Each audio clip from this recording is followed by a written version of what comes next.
Sexta-feira é o dia do quadro Seu Direito, com o advogado especialista em direito público e eleitoral, Marcelo Pellegrini.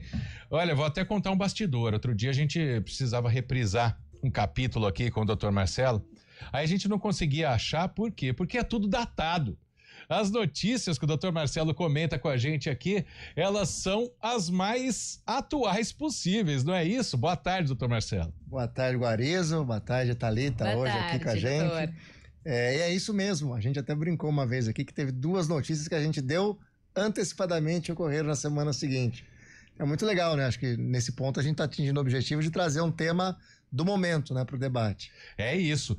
E desta vez pode causar uma estranheza porque já foi dado como trânsito em julgado o caso do ex-presidente Jair Bolsonaro, né? Ou seja, ele já está cumprindo pena e aí as pessoas pensam, mas espera aí, o atual presidente Lula, quando era ex-presidente e estava preso, ele foi solto pela decisão do STF de que preso em segunda instância não poderia ser preso, né? Condenado em segunda instância não poderia ser preso, e o trânsito em julgado do Lula nunca aconteceu. Então, qual é a diferença? É pouca? É muita, doutor Marcelo? É muita diferença, Guarizo, e há uma mistura aí de conceitos legais. Então vamos lá. Nós vamos depois falar aí sobre o momento do trânsito em julgado, mas especificamente sobre a prisão, as prisões são institutos jurídicos diferentes, não no seu gênero, que estão todos encarcerados, mas sim nas suas espécies, no tipo e no momento. Quando o presidente Lula foi preso, ele foi preso porque àquela época o Supremo entendia que você podia prender depois do julgamento de mérito do segundo grau. Ele repelia a tese que teria que esperar o trânsito julgado para recolher alguém ao cárcere. Então a prisão do ex-presidente Lula na Federal de Curitiba foi sob esse contexto. Inclusive ele tentou um habeas corpus no Supremo para sair e foi negado esse habeas corpus. Tem até hoje o ministro Barroso que uma vez acho que ele disse que se arrepende desse voto, etc. Acho que ele disse isso no Roda Viva recentemente. Mas o fato é que aquela prisão era efêmera, era depois do julgamento. Poderia até contar-se para cumprimento, mas era uma outra ótica. O Supremo hoje, e o presidente Lula, só complementando, ele foi solto por uma outra questão. Foi pela nulidade da decisão, em razão da incompetência do juiz Moro, para reunir lá na 13ª Vara de Curitiba todos os processos que dizem respeito à Petrobras, né? Ele esticou a questão de competência e daí o Supremo, num conflito de competência, entendeu que era ilegal a decisão e aí caem os consecutários da decisão, no caso, a prisão. Ponto. Já o presidente Bolsonaro, e peço perdão por me alongar aqui hoje um pouco na resposta. Fica à vontade, é para explicar mesmo. Ele teve uma prisão primeiro lá em agosto, que foi para ficar em casa, domiciliar, em razão de descumprir algumas cautelares impostas pelo Supremo. Posteriormente, houve um episódio recente lá da solda na tornozeleira, e aí ele foi recolhido ainda antes do trânsito, né, para prisão preventiva. Agora, ele está, de fato, cumprindo a prisão do cumprimento da pena. Né? Evidentemente vai se discutir se esses dias vão ser contados ou não lá na frente, mas agora a prisão dele já é de transitado e julgado. Ou seja, não havia prisão de segundo grau mais, que o Supremo depois mudou o entendimento. Ele teve a domiciliária preventiva por descumprir cautelares e agora, com o trânsito, ele passou a cumprir pena de forma completa, após o cumprimento, né, da pena. Esse é o panorama técnico, não sei se deu pra gente situar. A dúvida que fica é a seguinte: por que o trânsito em julgado do ex-presidente Bolsonaro saiu tão mais rápido e o do presidente Lula nunca saiu? O presidente Lula nunca saiu porque nunca foi julgado o mérito dele pelo Supremo. O Supremo entendeu em algum momento que havia uma incompetência, a incompetência absoluta leva à nulidade da decisão, e essa decisão, quando ela cai todas as consequências legais. Inelegibilidade, veja, ele ficou sem poder disputar a eleição para presidente por causa da decisão de segundo grau do sítio de Atibaia. O recolhimento, o Supremo mudou o entendimento, só se recolhe hoje com o trânsito julgado. É o que eles deram de a interpretação atual do Supremo para o princípio da não culpabilidade que está lá no artigo 5º da Constituição, no capítulo dos direitos e garantias fundamentais, como tantos outros. Então, as ações do Lula foram redistribuídas para o país, algumas foram para Brasília, algumas ficaram em Curitiba, algumas foram para São Paulo e acabaram ou não sendo recebidas por falta de justa causa, quer dizer, o que o Moro entendeu que tinha indício, teve juízes federais do país que entenderam que não, e a maioria acabou morrendo pela prescrição, porque aí você ficou muito tempo lá em Curitiba, passou o tempo que o Estado tem o direito de apenar o cidadão. Já o presidente Bolsonaro é uma questão completamente diferente. E há uma discussão muito relevante do ponto de vista jurídico, porque ele esperou os dias do prazo dos embargos de declaração e não esperou os dias dos prazos dos embargos infringentes. É certo que a tendência desses embargos infringentes, se apresentados, não serem recebidos, porque o Supremo também mudou aquela interpretação, precisa de 2 votos para rediscutir, para rejulgar, etc. Mas ele antecipou e nem permitiu que as defesas apresentassem esses embargos infringentes. Talvez o mais sereno fosse aguardar esses 10 dias, ter o protocolo dos embargos infringentes, o Supremo rejeitar os embargos infringentes, como deve fazer se forem apresentados, e daí sim lavar o trânsito em julgado. E eu não digo aqui tomando partido de um lado ou de outro, dentro desse, você fala bem, desse negócio de virou torcida de... Exatamente. Mas sim pensando no cidadão comum, né? Porque o Supremo passa uma imagem para o Judiciário Nacional que o juiz pode, se entender que o recurso que pode ser apresentado pode ser não cabível, antecipar fases de um processo. E isso acho que causa uma insegurança jurídica para o dia a dia do cidadão médio, e é uma coisa que a gente não pode aceitar. Mas então, nós estamos nesse prazo aí dos recursos ou não? Por mais que o STF tenha passado na frente. Em tese, quando você apresenta lá, o Supremo fez a sessão de trânsito julgado, você não pode mais estar esgotado o prazo para recurso. Mas as defesas estão dizendo que vão apresentar os recursos aí até, não sei se o prazo é hoje ou domingo, que seriam segunda-feira, os 15 dias. Daí o Supremo vai falar 2 coisas. Vai falar ou não cabe porque já transitou, ou não cabe porque só teve um voto divergente. Mas daí não esperar, que me parece um pouco assodado, né? Sem entrar de novo no clubismo. O que é o assodado? Muito rápido, né? Muito antecipado, muito adiantado, né? Sem esperar os trâmites legais. Doutor Marcelo, já dá trabalho torcer para futebol, se o povo quer torcer para político ainda, meu Deus do céu. Thalita, alguma pergunta pro doutor Marcelo? Pode tocar. Vamos continuar então. Esse nome, trânsito em julgado, o que ele significa exatamente, doutor Marcelo?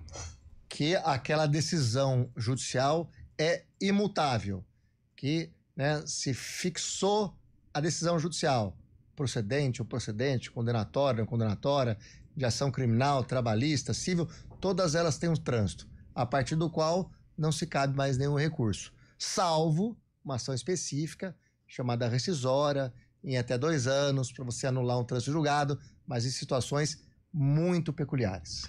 Bom, e agora é impossível a defesa recorrer? A gente está falando do caso do ex-presidente Bolsonaro porque ele é o mais que chama atenção, né? Ele é, entre aspas, o líder das pessoas que foram presas aí pela tentativa de golpe de Estado, né? Mas agora com o trânsito em julgado já feito, é impossível que a defesa consiga alguma coisa. Vai agora, por exemplo, pedir prisão domiciliar, essas situações, esses penduricalhos assim, mas a pena já tem que ser cumprida, não tem mais o que fazer. Exatamente. Aí com o trânsito em julgado, independente dessa discussão, dessa antecipação de dias, se inicia o cumprimento da pena. E daí são as discussões. Onde vai cumprir pena, em que regime, o que vai ser abatimento, qual é os cálculos de tração, vai iniciar o pagamento, a execução da multa pecuniária que foi fixada, vão ter as discussões para quem tem mandato junto ao Congresso de perda de mandato, junto a quem tem patente, junto ao Superior Tribunal Militar,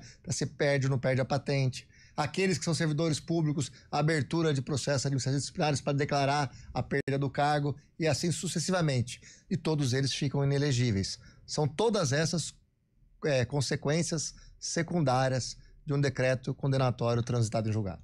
O caso do deputado Alexandre Ramagem, que está foragido? O Supremo decretou a perda de cargo, né? A Câmara vai ter que cumprir essa decisão. Normalmente a Câmara intimava lá o deputado, uma questão de deferência, dava 5 dias para ele se manifestar e executava a decisão do Supremo. O Supremo já decretou a perda do cargo, né? É questão de dias aí para a Câmara operacionalizar, né, e declarar que o Ramagem não é mais deputado. Mas no caso da condenação, ele ainda não cumpre pena, porque ele está fora do país. Mas aí é uma questão, o fato dele não cumprir a pena em cárcere não impede que as penas acessórias e secundárias tenham efeitos. No caso dele, inelegibilidade, cobrança de valores, perda do cargo de deputado. Essas condições, essas consequências, elas existem e vão ser operacionalizadas independentemente do recolhimento. Mais uma pergunta muito leiga, né? Porque a gente está aqui para falar com todos os ouvintes. Por exemplo, no caso do ex-presidente Lula, do atual presidente Lula, que na época era ex-presidente, o Tribunal de Curitiba, o juiz Sérgio Moro, foram até, como o senhor já citou hoje, considerados incompetentes. No caso de o STF, isso porque partes do processo não tinham que estar lá, né? Como o senhor explicou muito bem. Sim.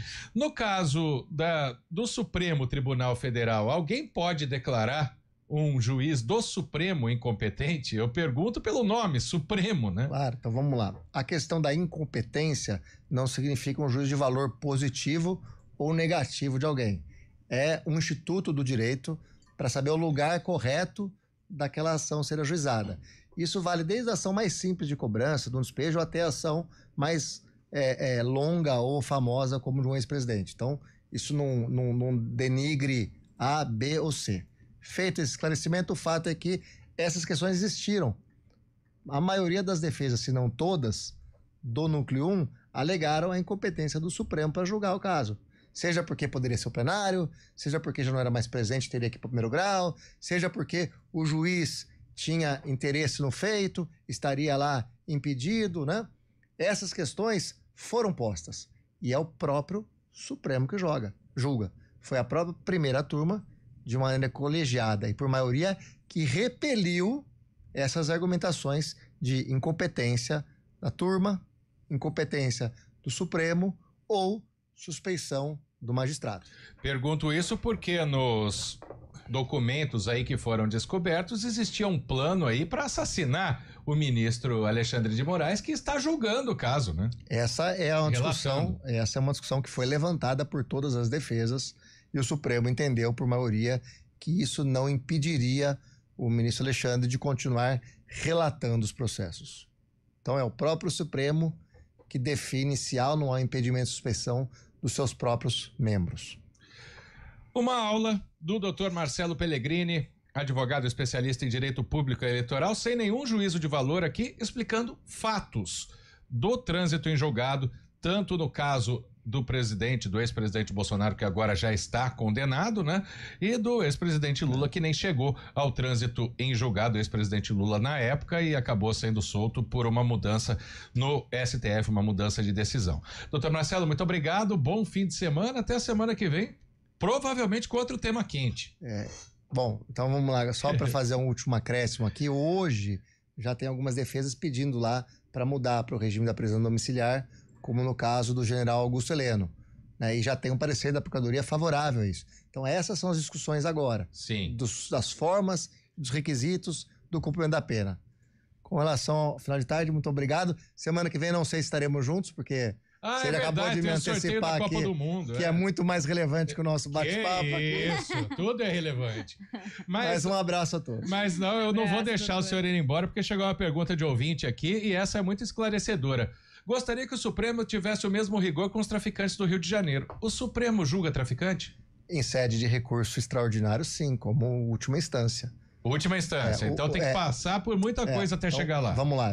Eu não sei exatamente qual foi o contexto que o ouvinte imaginou para fazer a pergunta. Simples, mas, por exemplo, dá para saber. Se fosse lá um traficante que cometeu cometeu um ilícito conjuntamente alguém que tenha o foro de prerrogativa de função, também seria julgado no foro privilegiado. Tá? Certo. Que na verdade não é o foro privilegiado, não é um nome técnico, é foro de prerrogativa de função. Popularmente a gente conhece como foro privilegiado. Se é um aspecto do traficante de cometer um ilícito comum, né, do tráfico, aí sim, primeiro grau, Tribunal de Justiça do seu estado ou Tribunal Federal, se for internacional tráfico, né, Polícia Federal, STJ e Supremo, todos têm direito. O ministro Marco Aurélio tinha uma frase que é muito aplicável para o caso concreto, que é a seguinte: o Supremo é a última trincheira de qualquer cidadão. Perfeito, mais do que explicado. Obrigado, doutor Marcelo Pellegrini, grande abraço. Obrigada, doutor. Um abraço. CBN, seu direito. Opa, bora modernizar essa pintura da casa? Só chama o Guardião no Zap antes. Quem? Sabe o Guardião da